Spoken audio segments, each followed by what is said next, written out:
तो कहानी शुरू होती है अमिताभ बच्चन की बैकग्राउंड वॉइस से, जहां पर वो एक पुरानी स्टोरी को सुना रहे होते हैं। वो बताते हैं कि बहुत सालों पहले पृथ्वी पे बहुत सारे ऋषि मुनि रहते थे, जिन्होंने काफी वक्त तक तपस्या की और इसके बाद उन्हें कई सारी शक्तियां मिली। उन्हें अलग अलग शक्तियां अलग अलग अस्त्र के रूप में मिली और इन सभी का जो सबसे बड़ा मेन अस्त्र था उसका नाम था ब्रह्मास्त्र। ब्रह्मास्त्र सबसे ज्यादा शक्तिशाली था और बाकी सभी लोग के पास उससे थोड़े छोटे छोटे अस्त्र थे। इन सभी लोगों की मिलकर के एक टीम बनी और इस टीम का नाम था ब्रह्मास्त्र। सालों साल ये अस्त्र आगे आगे चल के ट्रांसफर होते रहे और नए नए लोगों को मिलते रहे। नए लोग इसका इस्तेमाल करना सीखते रहे और उनका यहाँ पर काम था कि वो कैसे भी करके ब्रह्मास्त्र को बचा करके रखेंगे, क्योंकि ब्रह्मास्त्र जिसके पास में होगा उसके पास सारी शक्तियां होंगी। और अब यहाँ से मूवी जाती है प्रेजेंट टाइम में। प्रेजेंट टाइम में हम यहाँ पर देखते हैं मुंबई में शिवा को, जो कि एक डीजे होता है। यहाँ पर वो एक पार्टी में डीजे का काम कर रहा होता है कि वहीं पर वो पहली बार देखता है ईशा को। ये एक दशहरा की पार्टी होती है और यहाँ पर रावण भी जलने लगता है। वो यहाँ पर ईशा को देख रहा होता है, उसके पीछे रावण जल रहा होता है कि तभी उसे कुछ फ्लैशेज आते हैं और फ्लैशेज में जो सीन है वो दिल्ली में शिफ्ट हो जाता है। दिल्ली में हम एक बहुत बड़े साइंटिस्ट को देखते हैं जिसका नाम होता है मोहन। मोहन यहाँ पर अपनी रिसर्च में डूबा होता है कि तभी वहां पर दो लोग आते हैं। ये दो लोग यहाँ पर ब्रह्मास्त्र के एक टुकड़े को लेने के लिए आए होते हैं। असल में सालों पहले जब ब्रह्मास्त्र के अंदर बहुत ज्यादा पावर थी, तब दूसरों से बचाने के लिए उसे 3 टुकड़ों में तोड़ दिया गया था और यहाँ पर एक टुकड़ा मोहन के पास में होता है।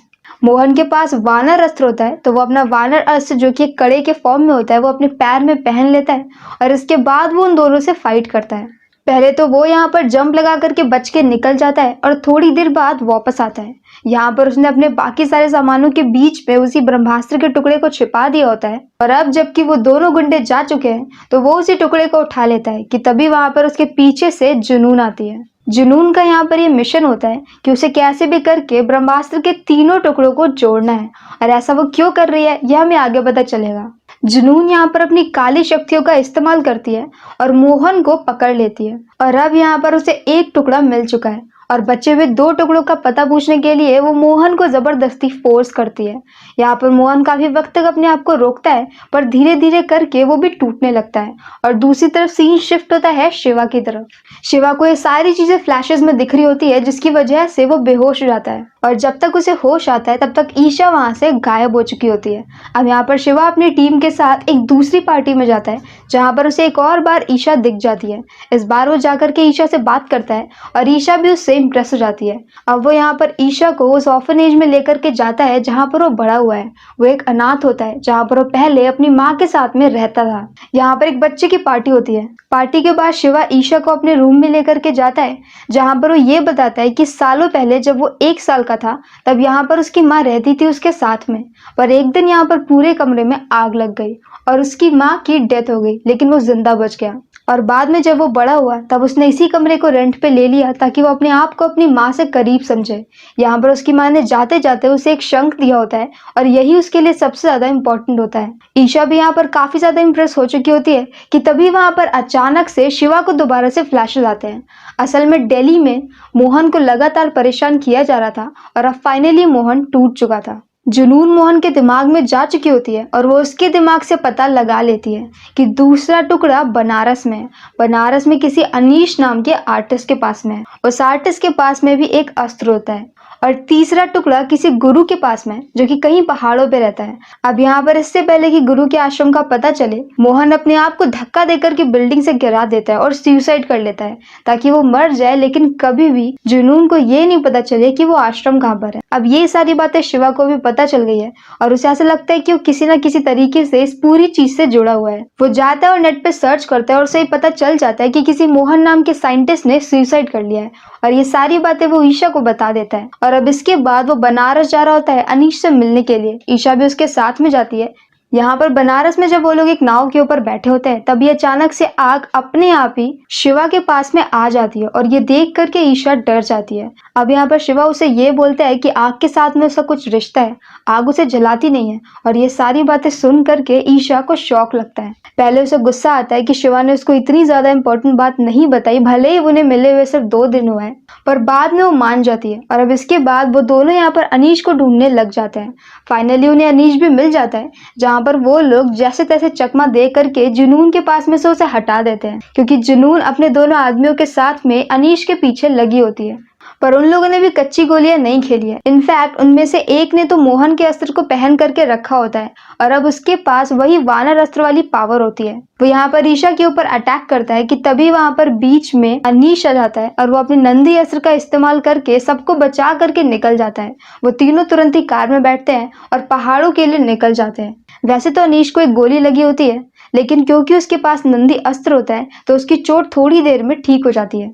अब जब वो लोग पहाड़ों के रास्तों से जा रहे होते हैं कि तभी वहां पर अचानक से एक और बार शिवा को कोई विजन आता है। इस बार उसे विजन में एक बहुत बड़ी सी काली मूर्ति दिखती है, जिसके सामने जुनून खड़ी होती है। मतलब कि यही जुनून का वो मास्टर है जिसके लिए उसे ब्रह्मास्त्र चाहिए। अब जब यहाँ पर शिवा दोबारा से होश में आता है तो वो ये बताता है कि उनके पीछे एक ट्रक आ रहा है, उसी ट्रक में जुनून है, क्योंकि उसने जुनून को महसूस कर लिया होता है। और अब यहाँ पर अनीश कहता है कि वो लोग कार ले और उस टुकड़े को लेकर के आश्रम तक जाएं। अनीश के पास में जो दूसरा टुकड़ा होता है वो उस टुकड़े को ईशा को दे देता है। शिवा और ईशा कार से आगे निकल जाते हैं और अनीश यहाँ पर अपनी नंदी अस्त्र की पावर का यूज करता है। वो एक ही मुक्के में ट्रक के परखच्चे उड़ा देता है, पर इसके बाद उसके ऊपर लगातार फायरिंग हो रही होती है, जिसकी वजह से वो कमजोर हो जाता है और ऑलमोस्ट मरने वाला होता है। पर इससे पहले कि वो मरे, क्योंकि शिवा ये सारी चीजें देख पा रहा होता है, तो वो यहाँ पर अनीश को मोटिवेट करता है और अब अनीश यहाँ पर ट्रक को धक्का दे देता है। ट्रक खाई में गिर तो जाती है, लेकिन गिरने से पहले यहाँ पर जुनून ने कवच अस्त्र का इस्तेमाल करके अपने आप को और अपने आदमी को बचा लिया होता है। और अब यहाँ पर जो तीसरा आदमी होता है वो शिवा और ईशा के पीछे लग जाता है। एक लंबी कार चेस होती है और एक जबरदस्त फाइट के बाद शिवा और ईशा यहाँ पर आश्रम के सामने आ जाते हैं और आश्रम के जस्ट सामने जो खाई बनी होती है उस खाई में उसी आदमी को गिरा देते हैं। साथ में उनकी कार भी गिर जाती है, पर वो दोनों बच जाते हैं और टुकड़ा भी सलामत होता है। अब वो दोनों यहाँ पर आश्रम के गेट के सामने होते हैं कि तभी वहां पर अचानक से वो तीसरा आदमी खाई से निकल करके बाहर आ जाता है, क्योंकि वो गिरा नहीं होता, सिर्फ लटका होता है। और अब यहाँ पर फाइनली जब वो ईशा के ऊपर अटैक करने वाला होता है और शिवा को ऐसा लगता है कि ईशा चली जाएगी, तब फाइनली उसके अंदर में से अग्नि अस्त्र की पावर निकलती है और वो उस पावर का यूज करके उस तीसरे वाले आदमी की हालत खराब कर देता है और उसे वहां से दूर फेंकता है। पर इसके बाद वो खुद भी बेहोश हो जाता है। जब वो बेहोश होता है तो हम उसकी बैक स्टोरी में ये देखते हैं कि कैसे वो छोटा था तब उसके पूरे कमरे में आग लग गई थी और उसकी माँ की डेथ हो गई थी। और अब जब उसे होश आता है तो हम देखते हैं कि उसके सामने गुरु होते हैं और साथ में ऐसे बहुत सारे दूसरे लोग होते हैं जिनके पास अलग अलग अस्त्र होते हैं। यहाँ पर गुरुजी सबको बताते हैं कि मुसीबत आ चुकी है और उन्हें फाइट करनी पड़ेगी। इस आश्रम में 4-5 ऐसे यंग लोग भी होते हैं जो कि अभी अभी आए होते हैं और अपने अस्त्रों को चलाना सीख रहे होते हैं। लेकिन शिवा को इस सब में इंटरेस्ट नहीं है। उसे ईशा मिल गई है, उसे और कुछ भी नहीं चाहिए। वो सारी चीजें छोड़ करके जाना चाहता है और ऐसे ही कहते हुए वो जा भी रहा होता है कि तभी वहां पर गुरुजी उसे ये बोलते हैं कि अगर वो चला जाएगा तो उसे कभी भी अपने माता पिता के बारे में कुछ भी पता नहीं चलेगा। और ये सुन के अब तो उसे रुकना ही पड़ता है। उसे अपने पिताजी के बारे में कुछ भी याद नहीं है, क्योंकि उसने उन्हें कभी भी देखा नहीं। उसे अपनी माँ के बारे में याद है, क्योंकि जब वो 1 साल का था तभी उनकी डेथ हुई थी, लेकिन वो उन दोनों के बारे में कुछ भी जानता नहीं है। वो गुरुजी से पूछता है तो गुरुजी उसे ये बोलते हैं कि पूरी कहानी जानने के लिए उसे यहीं पर ही रुकना पड़ेगा।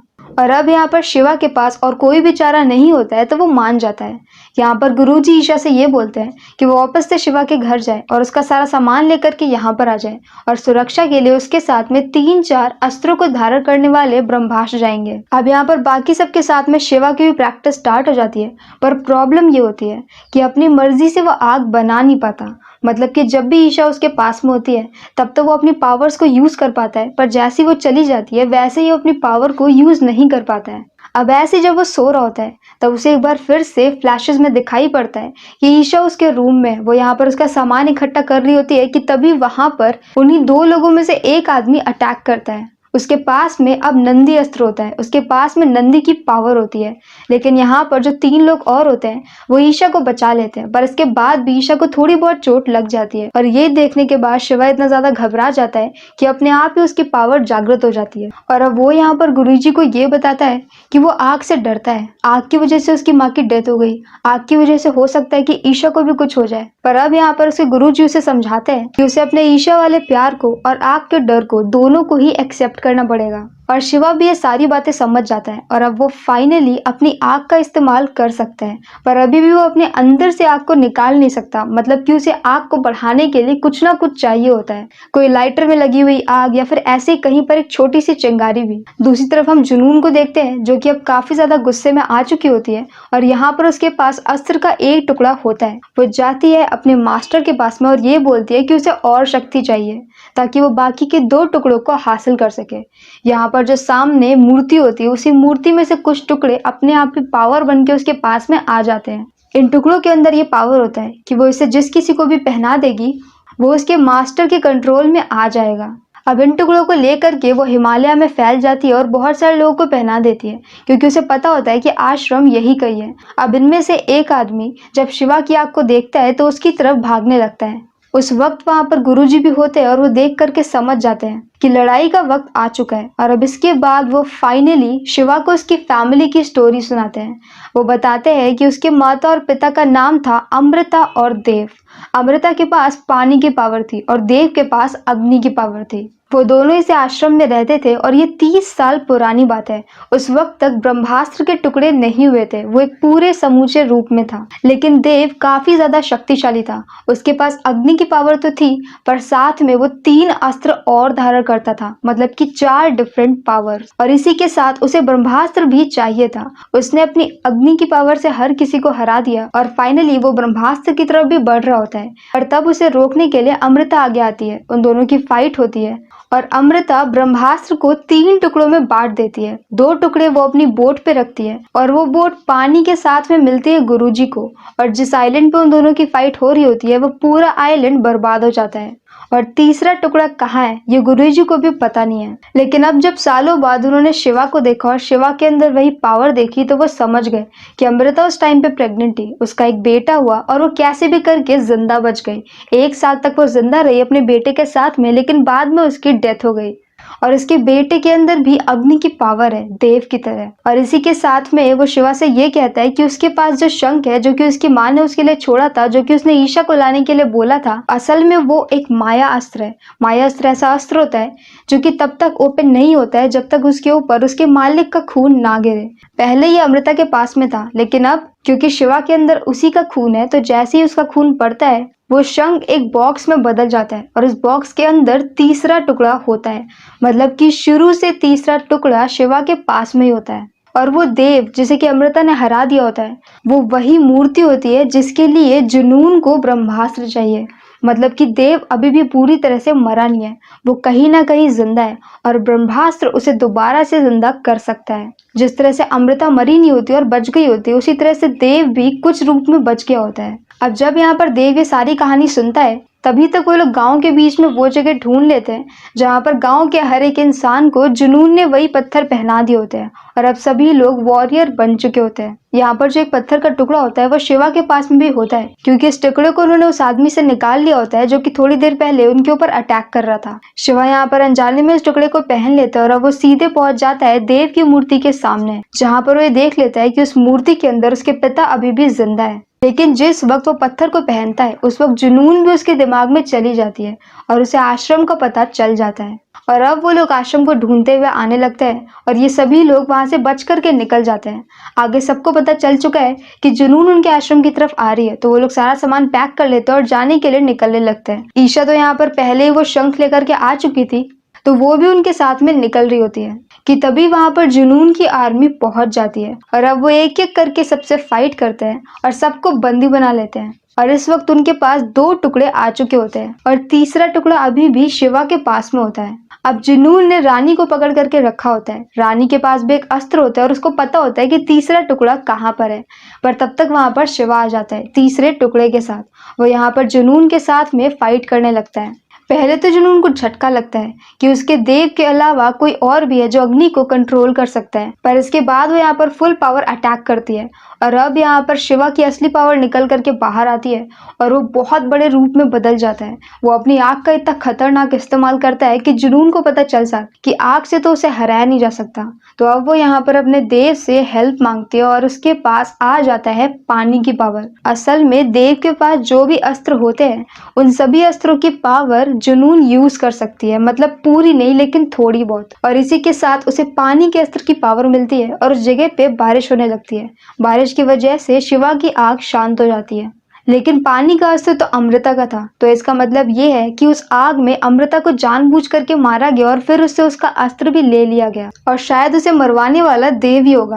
और अब क्योंकि यहाँ पर पावर शांत हो चुकी है तो ईशा यहाँ पर जो ब्रह्मास्त्र के टुकड़े होते हैं उन्हें लेकर के भागने लगती है। अब तक यहाँ पर जो बाकी लोग होते हैं उन्होंने अपने आप को बंधन से आजाद कर लिया होता है और वो लोग भी यहाँ पर शिवा और ईशा की हेल्प करने लगते हैं। अब यहाँ पर एक जबरदस्त वॉर स्टार्ट हो जाती है जहाँ पर ईशा खाई के बिल्कुल पास में खड़ी होती है। उसके पास इस वक्त 2 टुकड़े होते हैं कि तभी वहां पर एक दूसरा लड़का आता है जो कि उन्हीं के साथ में होता है, छोटा होता है और उसके पास भी एक अस्त्र होता है। वो यहाँ पर तीसरा टुकड़ा लेकर के आ जाता है और अब तक यहाँ पर जुनून भी आ गई होती है। शिवा ने एक बार फिर से अपनी आंख को जागृत कर लिया होता है और वो सबसे फाइट कर रहा होता है। अब तक यहाँ पर बाकी सब लोग भी आ गए होते हैं और गुरुजी भी उनकी हेल्प कर रहे होते हैं।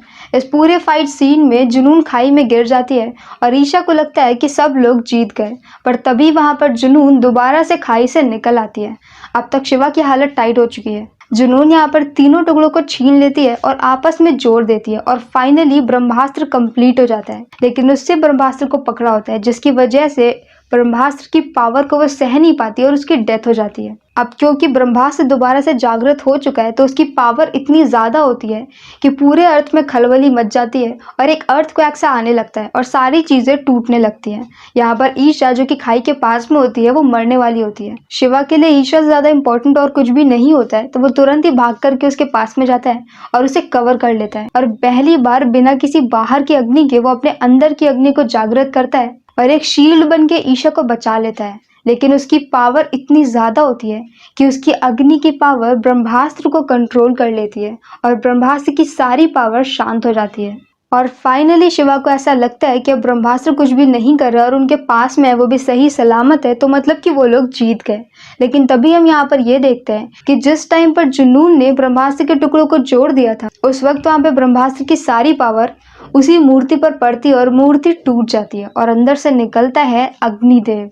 और शिवा पार्ट 1 यहीं पर खत्म हो जाता है और पार्ट 2 में हम देखेंगे अग्निदेव की स्टोरी, मतलब अग्निदेव और अमृता की लव स्टोरी। और इस मूवी का नाम था ब्रह्मास्त्र जो कि 2022 में रिलीज हुई है। ये मूवी का फर्स्ट पार्ट यहीं पे एंड होता है और इस मूवी को काफी ज्यादा फालतू का हेट मिल रहा है, मतलब कि एक एक्टर ने पूरी मूवी नहीं बनाई होती है। मूवी में डायरेक्टर लगते हैं, वीएफएक्स की पूरी टीम लगती है, लेकिन अगर सिर्फ आपको किसी एक्टर की बात पसंद नहीं आ रही है तो उसके लिए आपको पूरी मूवी को हेट नहीं देना चाहिए। जैसे आप हर हॉलीवुड मूवी को एक बार ट्राई जरूर करते हैं, वैसे आपको इस बॉलीवुड मूवी को भी एक बार ट्राई करना चाहिए जो कि काफी अच्छी है। तो अगर आपको हमारा एक्सप्लेन पसंद आया हो तो प्लीज हमारी वीडियो को लाइक करें, शेयर करें और हमारे चैनल को सब्सक्राइब करें। तो मिलते हैं नेक्स्ट वीडियो के साथ। Bye bye.